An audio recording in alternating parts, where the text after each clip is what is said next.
mengucap syukur akan segala anugerah dan kemurahan-Mu. Engkau Allah yang heran dan ajaib.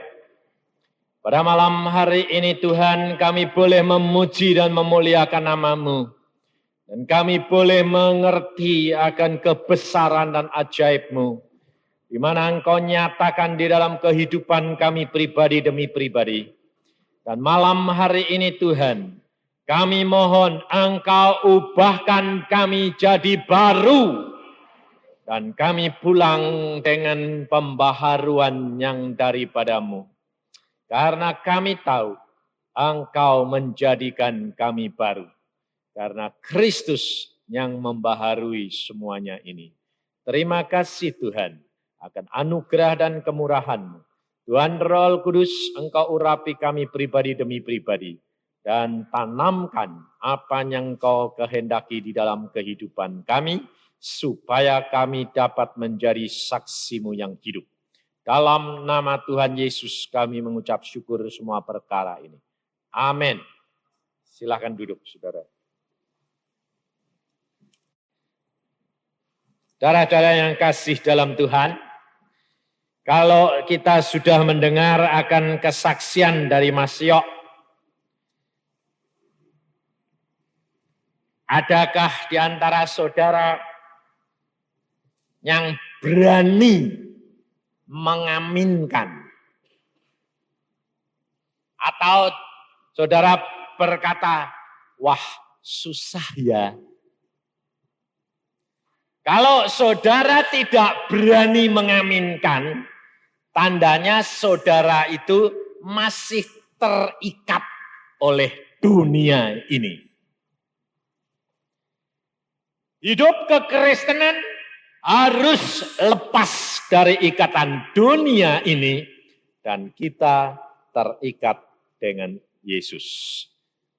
Maka malam hari ini Tuhan memberikan firman-Nya dengan judul, sadarkah saudara akan kuasa kebangkitan Yesus? Sadarkah saudara akan kuasa kebangkitan Yesus? Kerap kali kita ini tidak menyadari, saudara. Karena apa? Karena kita pikir, kita selalu berpikir pikiran dunia ini. Yaitu apa? Yesus kan Tuhan. Yesus kan Allah. Tetapi aku kan manusia biasa. Jadi apa yang terjadi pada Yesus, gak mungkin aku bisa mengalami dan menggenapi. Betul enggak? Hah? Saudara berpikir begitu enggak? Ya, enggak bakal ngalami. Engkau tidak akan ngalami perkara-perkara ajaib yang Yesus alami kalau engkau tidak seperti Yesus. Maka saya sendiri dulu juga punya pandangan seperti saudara. Kalau saya dalam keadaan susah, orang lain datang lalu mengatakan, gak usah susah, Tuhan Yesus itu sudah lebih susah daripada kamu. Saudara, jawaban saya apa dulu? Aku kan manusia, Yesus kan Allah. Jadi kalau Tuhan itu sanggup melakukan segala perkara, itu biasa. Tapi aku manusia biasa, tidak mampu. Makanya itu saya kerap kali kan berkata, kalau ada anak Tuhan yang sungguh-sungguh lalu dipanggil pulang, saya itu kalau nulis di dalam sumbangan, paling bingung. Orang tanya bilang, ditulis apa? Turut berduka cita. Enggak, saya bilang. Saya tahu persis dia pulang di surga kok duka cita. Tapi kalau saya turut bersuka cita, maki-maki orang itu nanti pasti. Loh ya benar enggak? Karena cara dunia itu duka cita. Tapi sebetulnya cara Tuhan sukacita. Lah sekarang saya tanya, 90% orang sini kalau mau nyumbang tulisannya apa? Ayo ditulis apa? Orang Kristen loh. Duka cita toh? Nah, munafik enggak kamu? Karena apa? Ikut cara dunia. Padahal saudara sudah tahu persis kalau orang yang mati itu memang masuk neraka, benar-benar tak tulisi, turut berduka cita. Karena saya tahu persis masuk neraka kok. Sebabnya apa? Dia tidak percaya Tuhan Yesus. Ya toh? Jadi kalau dia memang bukan orang anak Tuhan, saya tulis turut berduka cita. Sebab dia masuk neraka. Tapi kalau anak Tuhan, saya berkata apa? Tuhan berkati kamu. Nah, kalau turut bersuka cita nanti ngamuk, berkati baiklah. Mesti seneng, ya toh? Orang kalau ditulisi Tuhan berkati kamu, seneng enggak? Seneng, wong manusia itu kepengennya berkat terus. Tapi saudara tahu, hidup kekristenan harus hidup yang nyata. Pemrosesan kembali ini harus terjadi setiap hari. Sampai saudara benar-benar rela. Hidupku untuk Kristus, mati adalah satu keuntungan. Maka dari itu saudara, tidak usah takut. Makanya Mas Yok berdiri sini dia berkata, setiap saat visamu habis, siap-siap. Jangan saudara bilang, aku masih muda. Istrinya Mas Yok itu masih muda loh. Jangan kira yang tuwek-tuwek yang bulan November yang di sini itu pasti sudah dengar. Dia lebih tua sama istri Mas Yok. Istrinya sudah visanya lebih dulu habis. Jangan enak-enak. Maka dari itu siap-siap. Saya selalu ingatkan begini. Setiap orang Kristen jangan membayangkan dan menantikan kedatangan Tuhan itu di angkasa. Sebabnya apa? Kepengennya pulangnya itu rombongan gitu loh, bareng-bareng, rame-rame, mabur kabeh. Itu orang Kristen kepengennya begitu toh? Saya berkata, tidak begitu. Memang ada, waktunya nanti begitu ada. Tapi saudara itu jangan siap-siap pengen rombongan. Siap dirimu sendiri. Apakah setiap saat kalau Tuhan datang jemput, aku sudah siap? Kalau saudara sudah siap, paling senang. Kenapa? Tidak ada susah, tidak ada takut. Sewaktu-waktu Tuhan datang jemput, kamu berkata, terima kasih Tuhan. Ya toh?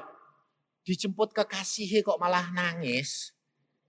Itu kan anak apa itu, kekasih apa itu?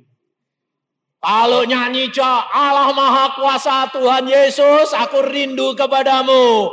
Tuhan Yesus datang, yuk pulang. Jangan dong Tuhan. Hati loh.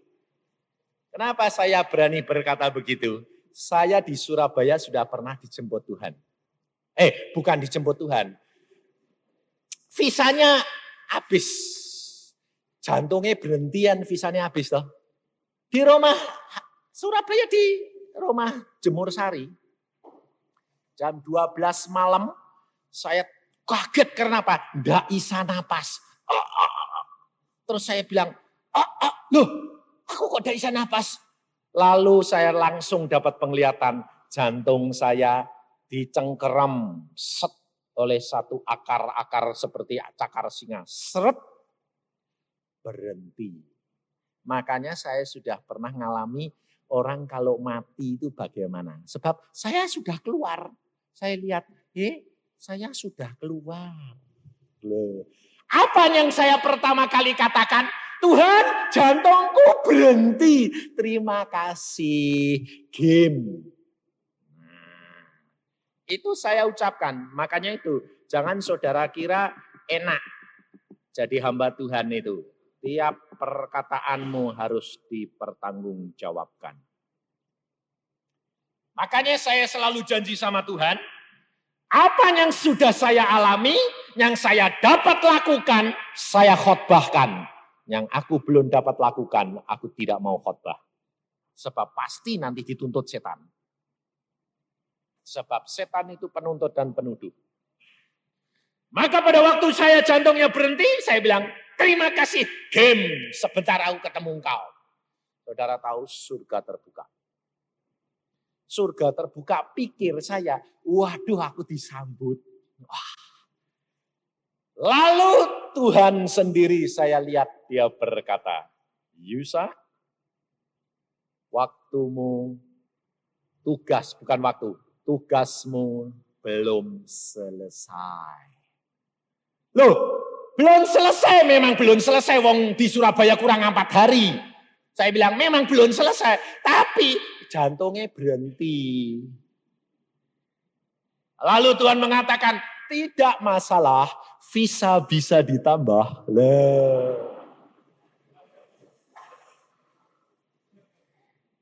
Lalu dia berkata, aku kirim kuasa seberkas sinar turun dari surga. Seret. Masuk ke jantung saya. Dan saya bilang, puji Tuhan, jantungku kok dimasuki sinar. Sinarnya itu tambah lama, tambah membesar, besar. Ini yang menekan jantung, retak, pecah, del. Jantungnya berjalan lagi, lalu saya masuk lagi, beleng, bangun lagi. Apakah lalu saya itu pusing? Enggak. Tetap lalu apa? Puji Tuhan, tidur lagi. Blek, enak. Sebab Yesus sudah berkata, barang siapa sayang nyawa, dia akan kehilangan nyawa. Tapi barang siapa kehilangan nyawa karena aku, kata Yesus, dia mendapatkan nyawa. Tiap firman Tuhan digenapi. Dan perkara yang saya alami, itu Allah itu luar biasa. Istri saya, paginya dia entrokal. Pagi-pagi dia entrokal. Dari Bandung. Kenapa? Sehati dia tahu apa yang terjadi. Entrokal dia bilang, kamu enggak apa-apa? Loh, saya tanya, kenapa kamu tanya aku enggak apa-apa? Kamu sakit toh? Bukan sakit, sudah game. Tapi dia bilang, lah kok sekarang telepon? Anugerah, visane ditambah. Diperpanjang. Dan saudara dari Jakarta, entrokal istri saya. Pak Yusa di mana? Di Surabaya. Masuk rumah sakit? Enggak. Kami diperintah Tuhan untuk berdoa untuk Pak Yusa. Ada apa? Enggak tahu, nanti aku entrokal ke Surabaya. Saya berkata, memang tadi malam tubuh ini berhenti jantungnya. Tapi Yesus berkata, tugasmu belum selesai. Selesaikan, balik. Dan sehat sempurna. Sempurna. Maka saya pada waktu bulan yang lalu ketemu Yusuf Roni di Bandung, ngobrol sama dia jam-jaman. Saya berkata begini, Ron, engkau pernah ngomongin saya, Yusa kena serangan jantung, game. Tapi Allah satu kejap berhenti. Kamu kurus kerempeng kayak gitu, saya bilang. Kena serangan jantung, bulan Desember dia kena serangan jantung, saudara tahu. Masuk rumah sakit 3 minggu lamanya di ICU. Dan habis uang 6,5 juta. Saya bilang, Yusa sesen enggak keluar. Yusuf Roni 6,5 juta. Karena apa? Kena serangan jantung, masuk rumah sakit. Karena apa? Dokternya langsung bingung. Wah, periksa semua. Saya bilang, yang punya hidup mati Yesus. Pusing amat, saya bilang. Kalau harus pulang, pulang. Kalau Tuhan mengatakan tugasmu belum selesai, beres. Saya bilang. Dia dokter, dia ada segala dokter, pusing amat, saya bilang. Lalu dia berkata, memang saya akui. Karena apa? Karena memang Tuhan berkata kepadaku, engkau harus jangan terlalu banyak menggunakan akalmu, pikiranmu.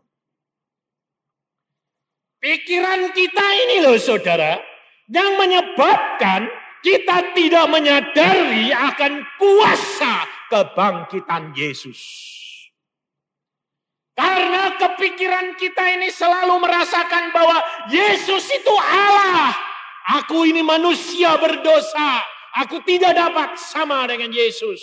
Padahal Alkitab berkata Yesus Tuhan sendiri berkata, jikalau barang siapa yang percaya kepadaku, ia akan melakukan perkara-perkara yang aku lakukan.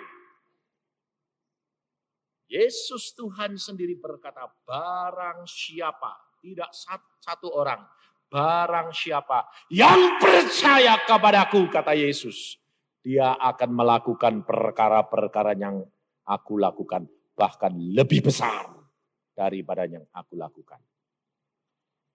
Mengapa Tuhan Yesus berkata begitu? Karena Tuhan sudah tahu bahwa kalau dia nanti pergi ke surga, dia akan utus Roh Kudus mendampingi tiap-tiap orang yang percaya. Karena Yesus tahu pada waktu dia di dalam dunia yang melakukan segala mujizat bukan Yesus secara manusiawi, tapi Roh Kudus yang ada di dalam dia. Maka dari itu saudara, kekristenan itu adalah pemrosesan kembali yang terus-menerus di dalam hidup kita sampai kita sama dengan Yesus. Kita tidak usah takut. Karena Yesus adalah Allah yang menjelma menjadi manusia. Jadi dia adalah manusia tulen. Dan pada waktu dia di dalam dunia, dia tidak dapat dan tidak boleh menggunakan kealahannya. Yang melakukan di dalam dia adalah Roh Al-Kudus. Dia sakit, dia menderita, dia penuh ketakutan. Saudara kalau ditanya aneh tak? Yesus selalu berkata, jangan takut, jangan takut, jangan takut. Di Taman Getsemani, Yesus penuh ketakutan. Saya tanya, Tuhan, engkau ngajar aku jangan takut. Engkau sendiri di Taman Getsemani takut, saya bilang. Lalu Tuhan berkata, Yusa, engkau tahu, aku adalah manusia biasa. Di Taman Getsemani aku penuh ketakutan. Mengapa? Karena setan memberikan bayangan kepada pikiranku bahwa aku nanti harus menderita yang demikian parah. Dan aku harus melawan itu pikiran yang dari setan sampai pembuluh darahku pecah. Dan karena itu aku tidak ingin engkau menderita. Aku sudah tanggung di atas kayu salib di Taman Getsemani. Engkau jangan sampai membiarkan pikiranmu dikuasai oleh kuasa gelap. Sehingga engkau harus berjuang seperti yang aku perjuangkan. Maka dari itu kita harus belajar saudara. Kita harus menyadari akan kuasa kebangkitan Yesus itu. Supaya itu menjadi bagian kita. Mari kita baca di dalam Matius pasal yang ke-28. Matius pasal 28. Supaya kuasa kebangkitan Yesus ini menjadi bagian daripada kita harus menghayati dan menyadarinya. Matius 28 ayat pertama. Setelah hari Sabat lewat menjelang menyingsingnya fajar pada hari pertama minggu itu, pergilah Maria Magdalena dan Maria yang lain menengok kubur itu. Maka terjadilah gempa bumi yang hebat sebab seorang malaikat Tuhan turun dari langit dan datang ke batu itu dan menggulingkannya lalu duduk di atasnya. Wajahnya bagaikan kilat dan pakaiannya putih bagaikan salju. Dan penjaga-penjaga itu gentar ketakutan dan menjadi seperti orang-orang mati. Akan tetapi malaikat itu berkata kepada perempuan-perempuan itu, janganlah takut sebab aku tahu kamu mencari Yesus yang disalibkan itu. Ia tidak ada di sini sebab ia telah bangkit. Sama seperti yang telah dikatakannya. Mari lihatlah tempat ia berbaring. Sampai di sini. Kalau kita perhatikan saudara, perempuan-perempuan ini yang pergi ke kubur, kenapa kok perempuan-perempuan saja? Kok enggak sama murid-muridnya yang laki-laki? Padahal pada waktu Tuhan Yesus di dalam dunia, yang pertama-tama dan yang selalu kumpul sama dia, murid laki-laki atau perempuan? Laki-laki. Tapi mengapa setelah Yesus mati, yang pergi ke kubur kok cuma perempuan-perempuannya? Yang lakinya di mana? Laki-lakinya kumpul sendiri. Apa? Diskusi. Apa yang didiskusikan? Loh, yang didiskusikan itu adalah apa yang dikatakan oleh Yesus. Mereka punya pengalaman didiskusikan. Kami melihat mukjizat yang dilakukan oleh Yesus. Tetapi kenyataan sekarang Yesus mati. Tidak ada kuasanya lagi. Saudara, pikiran ini mempengaruhi pikiran murid-murid Tuhan Yesus. Sehingga iman percayanya menjadi runtuh. Sehingga pada waktu murid-murid perempuan mengatakan, Yesus bangkit, aku sudah ketemu dengan dia. Tidak ada seorang pun yang percaya kepada dia. Karena kepikirannya ini yang dari si kuasa gelap melihat kenyataan Yesus sudah mati. Mengapa Yesus harus mati? Sebab dia manusia biasa sama dengan saudara dan saya. Kalau dia tidak mengalami mati, saudara nanti mengatakan apa? Yesus tidak mengalami mati ya. Rasanya mati kayak apa? Ya dia tidak pernah takut. Tapi Allah kita sudah pernah mengalami mati. Maka pada waktu saya di pesawat bersama dengan seorang pejabat dari Sulawesi. Pejabat ini tanya sama saya karena persis duduknya sebelah saya. Dan saya itu bisa berdoa begini, Tuhan, orang ini bisa diinjili enggak sih? Saya itu orangnya enggak mau nginjil sembarangan. Selalu saya tanya Roh Kudus, Tuhan, orang ini bisa diinjili enggak? Kalau bisa, siapkan hatinya Tuhan dan berikan bahan untuk berbicara. Sebentar lagi dia malah tanya saya, Bapak dari mana? Lucu dah. Padahal sudah duduk seperempat jam, tidak pernah ngomong. Bapak dari mana? Oh, saya dari Ambon, terus ke Ujung Pandang, dari Ujung Pandang mau ke Surabaya, terus Bandung. Ngerjain apa, Pak? Lalu saya cerita, dulunya saya seorang dokter gigi, tapi sekarang saya sebagai penginjil pendeta. Matanya melotot. Hah? Maaf ya Pak, apa saya enggak salah dengar? Kalau dari penginjil jadi dokter, itu lumrah. Kalau jadi dokter, jadi penginjil, itu aneh. Orang sinting. Lalu dia, maaf ya Pak, betul, dari dokter ke penginjil. Iya. Kok bisa gitu? Kenapa sih Pak? Nah itu loh, saya dulu tugas di Irian Barat 4 tahun, begini cerita semua, ternyata dia seorang direktur salah satu pejabat. Lalu dia tanya, aneh enggak? Bisa tanya. Saya tuh dulu waktu kecil sekolahnya di Kristen loh Pak.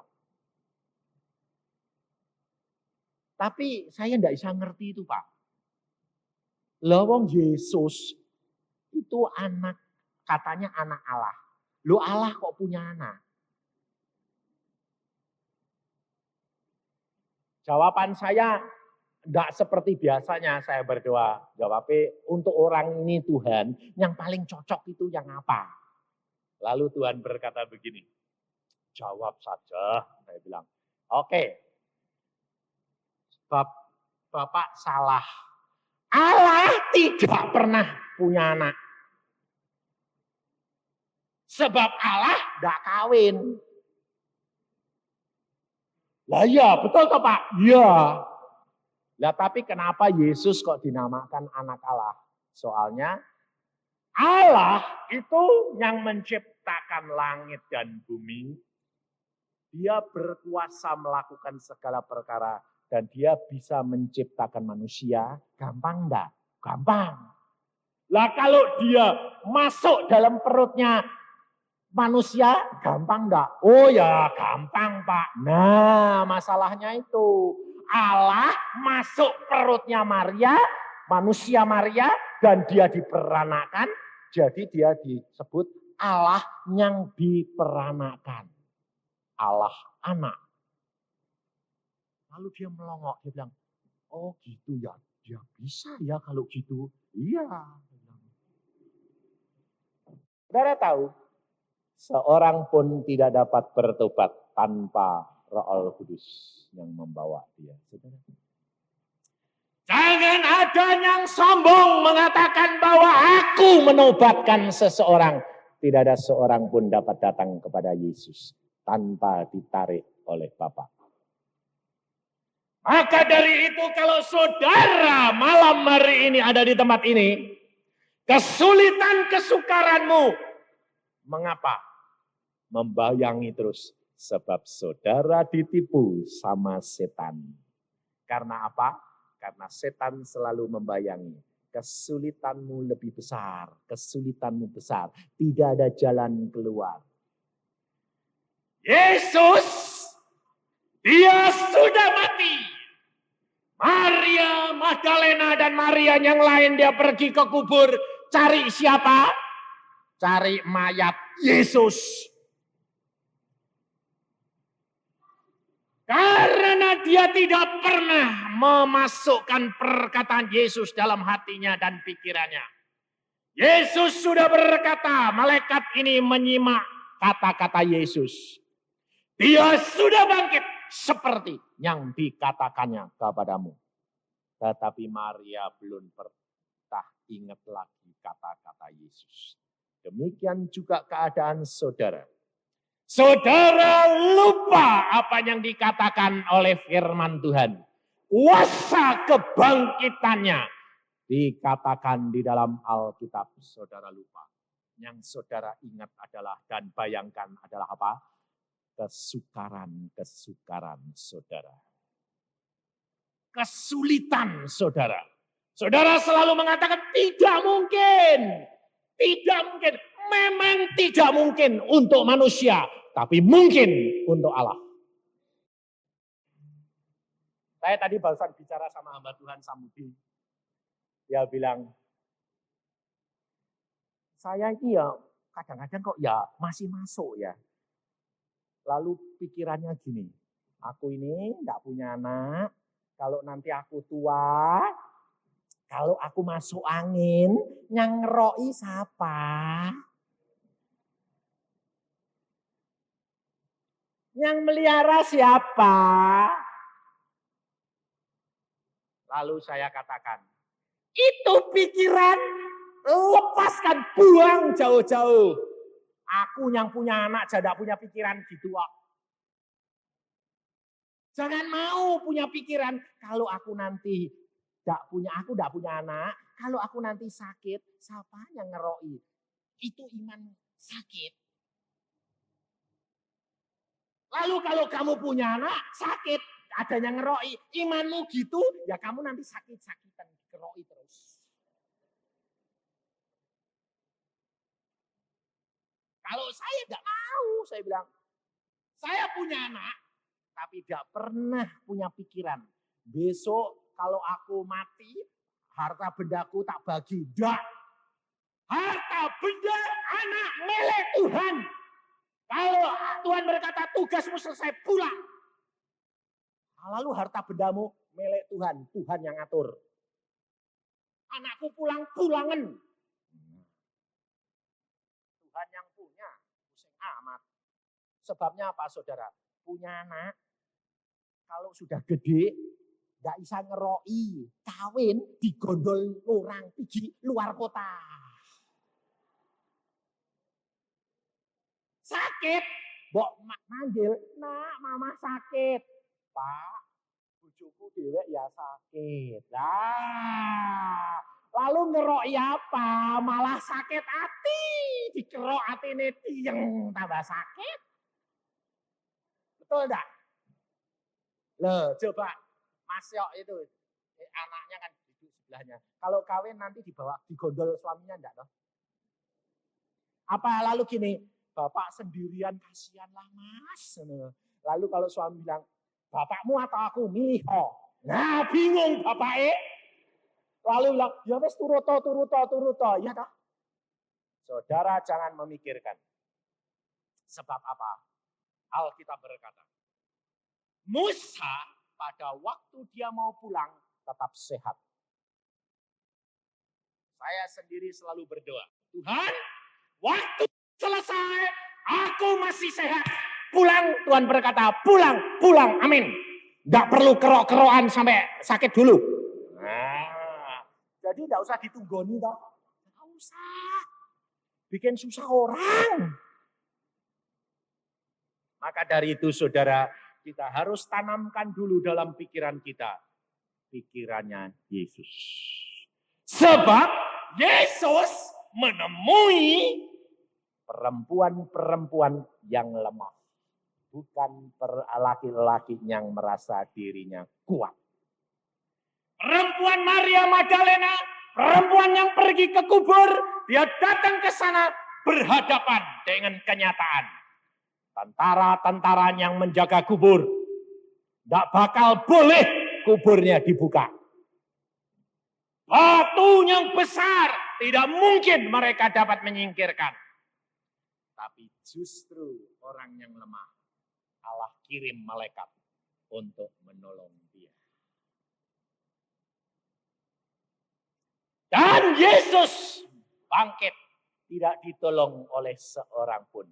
Allah berkuasa membangkitkan dia. Saudara dalam kesulitan dan kesukaran, tidak seorang pun jangan berharap kepada manusia yang lain. Engkau akan kecewa. Tapi kuasa kebangkitan Yesus katakan, Tuhan, engkau pun mengalami aku penderitaan. Engkau pun mengalami sama dengan aku masalah. Dan bahkan engkau mati sekalipun.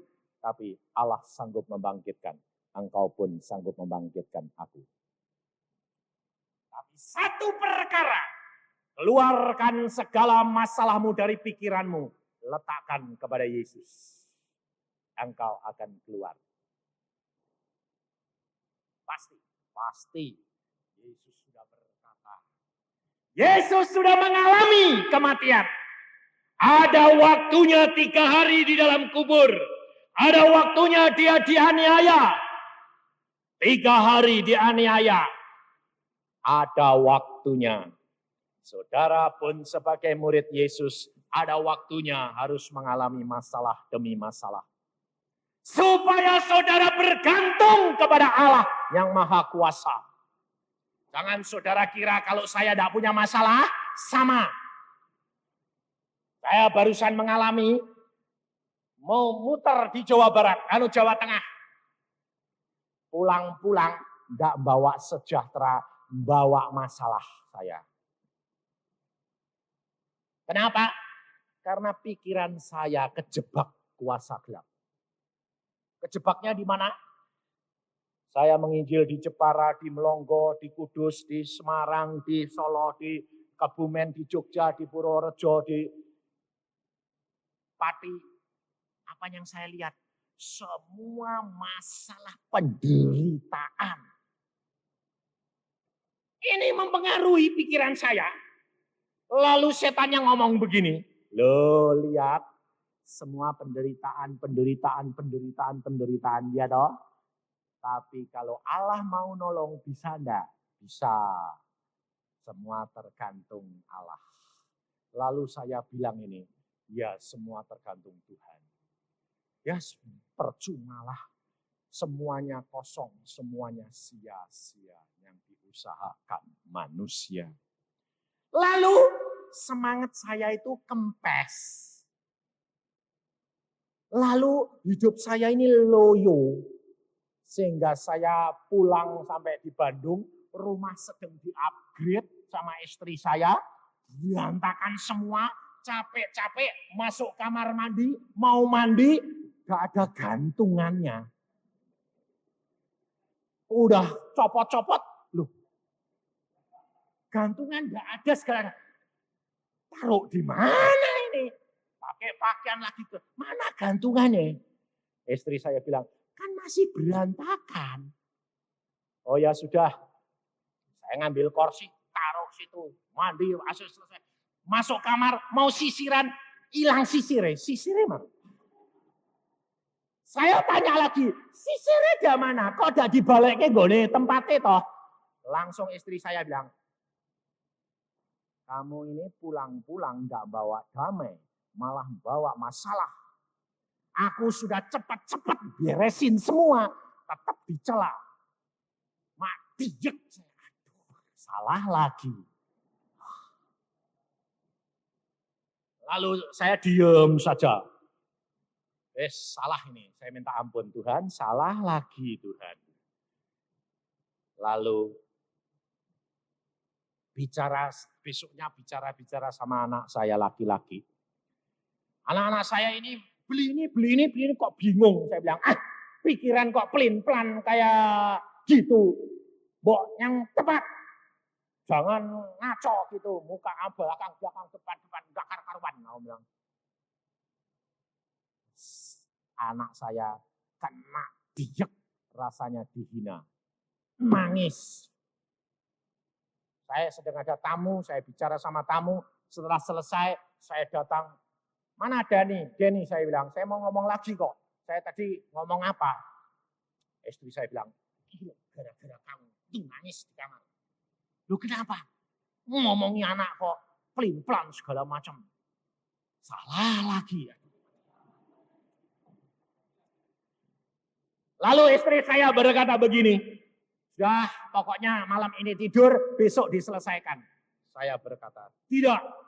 Malam ini selesaikan. Sebab aku tidak mau tidur penuh dengan pertanyaan dalam hatiku. Lalu saya kumpul sama anak-anak, saya panggil, saya katakan sama dia, Den, apa yang menyebabkan hatimu luka? Yang ngomong, habis papa itu ngomong yang ngawur saja. Masa aku ini agak mempertimbangkan kok sudah dikatain pelin-pelan segala macam di depan orang lagi. Waduh, maaf ya Den, kalau gitu papa salah. Papa maksudnya itu cuma gurauan sama gini.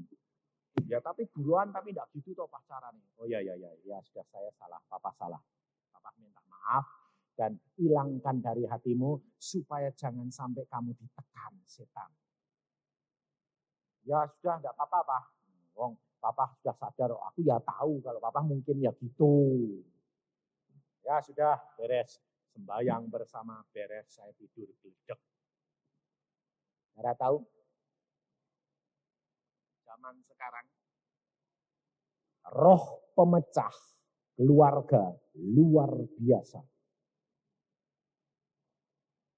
Keluarga dipecah belah antara anak dan bapak, bapak dan ibu dipecah belah. Kenapa? Saya tanya Tuhan, Tuhan kenapa ini aku bawa gini? Kamu kejerat kuasa gelap. Kamu mempunyai bayangan dalam pikiranmu semua kosong, semua sia-sia. Sehingga jiwamu menjadi loyo, tak ada gairah hidup penuh dengan kemenangan lagi. Kurang sukacita sehingga menjadi membawa kekeluargaanmu menjadi penuh dengan penderitaan. Kena lagi, salah lagi. Ampun Tuhan, saya bilang. Lalu saya keluarkan semua. Saudara tahu?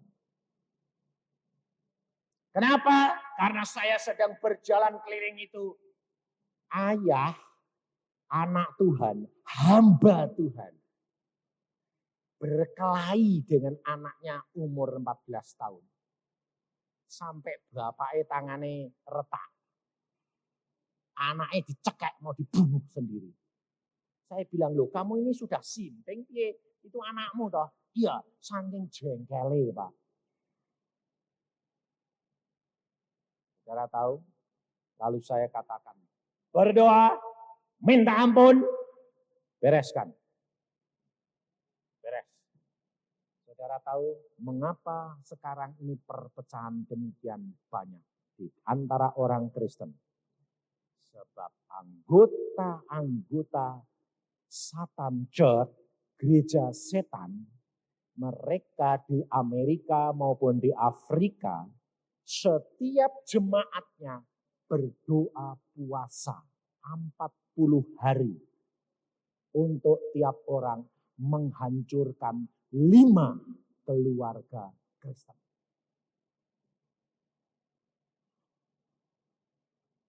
Maka Yesus Tuhan sudah berkata, berjaga dan berdoa senantiasa supaya jangan kamu kena pencobaan. Hati-hati. Tapi kalau kamu melekat kepada Tuhan, Tuhan akan lindungi kamu. Lindungi, bentengi. Engkau akan terluput. Tidak usah takut. Allahmu adalah Allah yang maha kuasa. Kuasa kebangkitan itu ada kepada kita. Karena apa? Yesus berkata di dalam ayat yang ke-18. Yesus mendekati mereka dan berkata, kepadaku telah diberikan segala kuasa di surga dan di bumi. Karena itu pergilah. Jadikan semua bangsa muridku. Baptiskan mereka dalam nama Bapa, Anak, dan Roh Kudus. Ajarkan mereka melakukan segala sesuatu yang telah kuperintahkan kepadamu. Dan ketahuilah, aku menyertai kamu senantiasa sampai pada akhir zaman. Kalau saudara dan saya dijamin oleh Dia, Dia menyertai kita sampai akhir zaman. Yang punya kuasa di bumi dan di langit. Saudara takut atau tidak? Tidak. Kalau saudara takut, masih membayangkan kepikiran-kepikiranmu, masalahmu, saudara rugi. Saudara ketipu setan. Maka malam hari ini relakan. Yang penting seperti perempuan ini berjalan menemui Yesus. Jangan memikirkan ada tentara di sana, penuh kuasa dengan senjata akan melarang aku masuk menemui Yesus. Jangan berpikir ada batu penghalang yang besar. Yang penting tujuan motivasimu saudara sekarang datang kepada Yesus. Lepaskan semua bayangan itu. Pandang Yesus dalam pikiranmu. Masalahmu akan rontok dengan sendirinya. Yesus sudah bangkit. Kuasa kebangkitan menjadi bagian kita. Malaikat akan diutus untuk melayani saudara dan saya. Kerap kali saudara berkata begini, loh kita ini manusia, kok malah dilayani malaikat? Alkitab yang berkata di dalam Mazmur 91. Mazmur 91 berkata,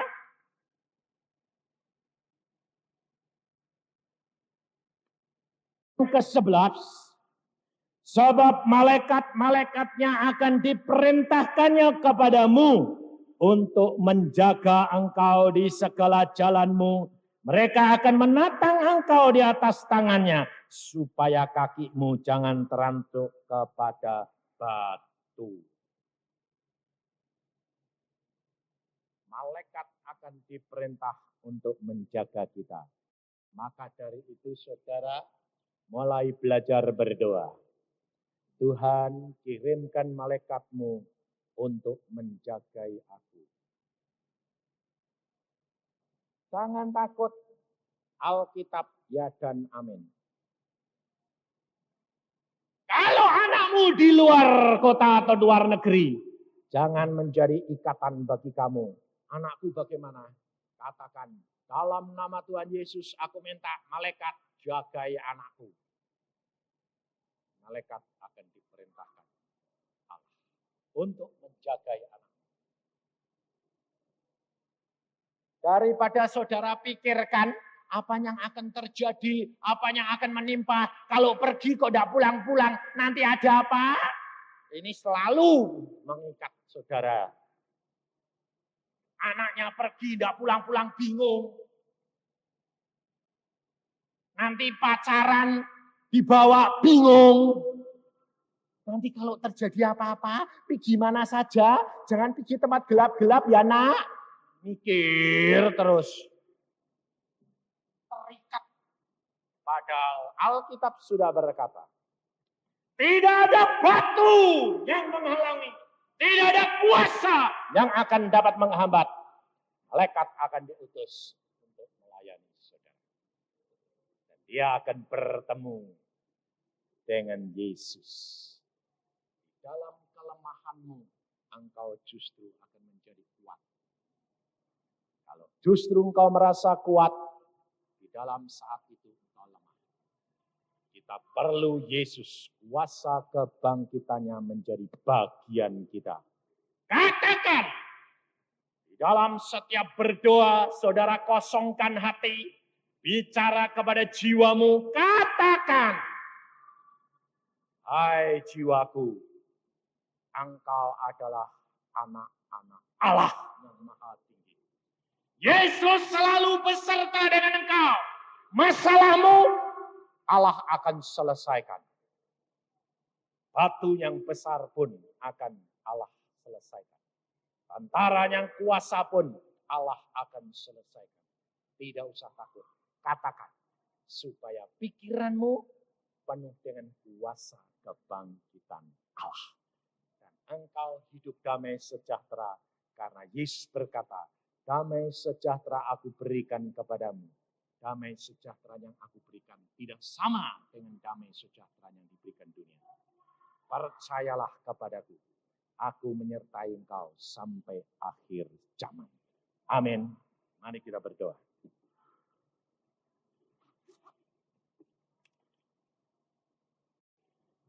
Tuhan, Engkau lihat anak-anak-Mu di tempat ini.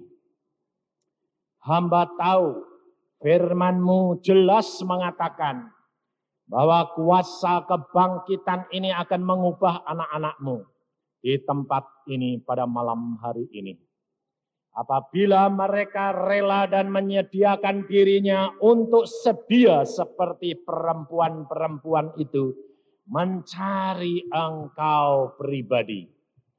Biarpun mereka tidak tahu, biarpun mereka terancam oleh batu yang besar, tentara yang menjaga, yang menghalangi, tetapi mereka tetap pergi dengan penuh harapan bertemu dengan Engkau. Kalau malam hari ini saudara ingin bertemu dengan Dia, masalahmu banyak, yang menghalangi engkau banyak, bawa kepada kaki Yesus. Mari saudara berdiri di tempat. Kami akan berdoa bersama. Jangan saudara katakan bahwa tidak mungkin. Mungkin semua masalah yang engkau hadapi, Allah sanggup menghindarkan dan meluputkan engkau.